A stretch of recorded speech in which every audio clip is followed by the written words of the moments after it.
A woman who had a baby with my ex-husband needs my help getting survivor benefits. I'm letting her get a good taste of poverty instead.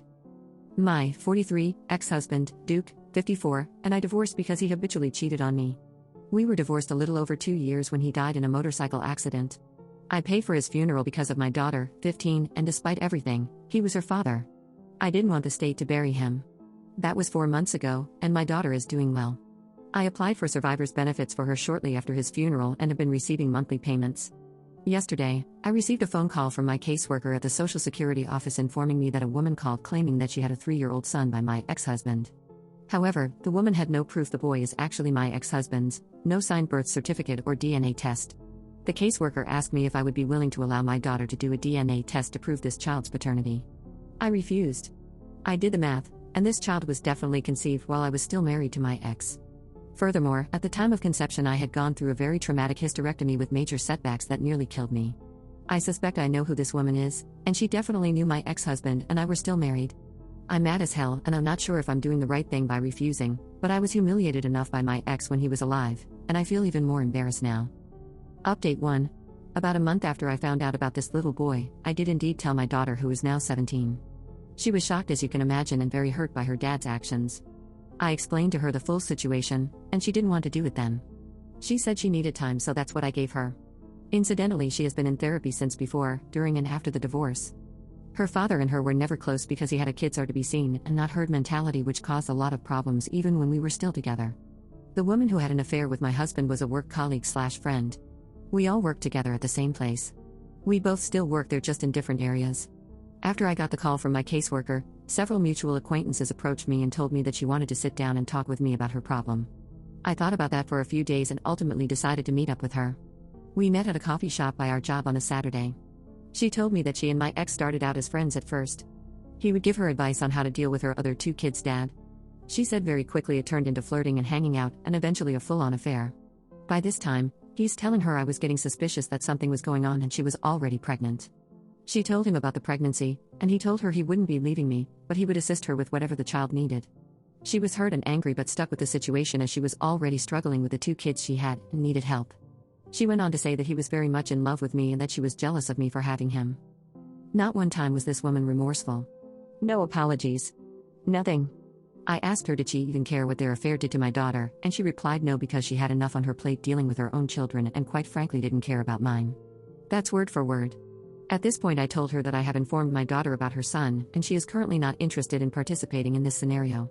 She got outraged by that, telling me I have to make my daughter do this. Also, that she is only part-time at our job and her kids cannot survive on her income alone. I told her she was a bitch. That if she even felt a little bit of guilt, I might have been able to talk my daughter around, but her lack of respect for my daughter's feelings is why I won't. I left her there yelling at me as I walked away to my car. She has since quit working at our job. Over the past year I have addressed the situation with my daughter and she still doesn't want to do it. I've told her it's her decision either way and I support what she wants. My ex's parents are both deceased, and his one sister is dead. He has an older brother, but they hadn't communicated in decades because of the brother's drug issues. I tried to find out about him when my ex died, but I couldn't find anything. My ex was dead 2 full days before the police finally got in contact with me. It was a shock. I never hated him. I hated what he did. There is a difference. I guess that's the update. Thank you for your time. Stay blessed. Update 2. First of all, let me say I did not hate my husband. Hell, I don't even hate his affair partner. For those who think I'm trying to get some half-ass revenge on a toddler, just let me say you're insane to feel that way. In the moment when this all happened, I was in shock and total disbelief. I reacted without any real thought. I challenge anyone on here to say they haven't responded angrily to unwanted and unexpected news. However, I am not a person who does not think of consequences to my actions, and that is why I sat down, calmed down and figured out how to proceed. I talked to both my mom and my brothers before I talked to my daughter. They were also shocked but urged me to talk to my daughter and get her input on this situation. As I said in my first update, my daughter has been in therapy before, during and still after the divorce. I suggested to her to talk to her therapist about this. She did. Based on my daughter's feelings of being adamantly opposed to being involved, her therapist suggested I give her time, and I have.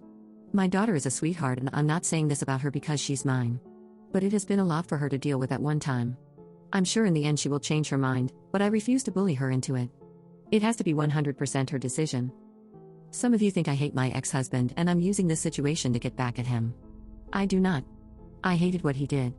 That is all. My ex and I talked at least twice a week. We had disagreements, sure, like other people. I wish he would have told me honestly. The affair had long been out the bag. I'm not going to say I would have enjoyed hearing it, but at least we would have known. See, we're too busy living, and oftentimes we subconsciously think everything will work out for the best. It never goes that way though, does it? If he had told us, we could have long got over any shock, hurt or resentment, and possibly the kids could have long ago met each other. I would have known about the boy and we all would have been better prepared when he died. Who knows? But I'm no longer angry or hurt. Please believe me when I tell you that I want an amicable solution to this as much as you do.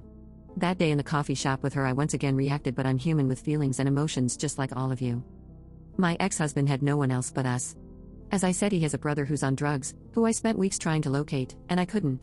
I would never have let him be buried by the state because at the end of the day, we still loved him. I was married to him for 17 years, for fuck's sake.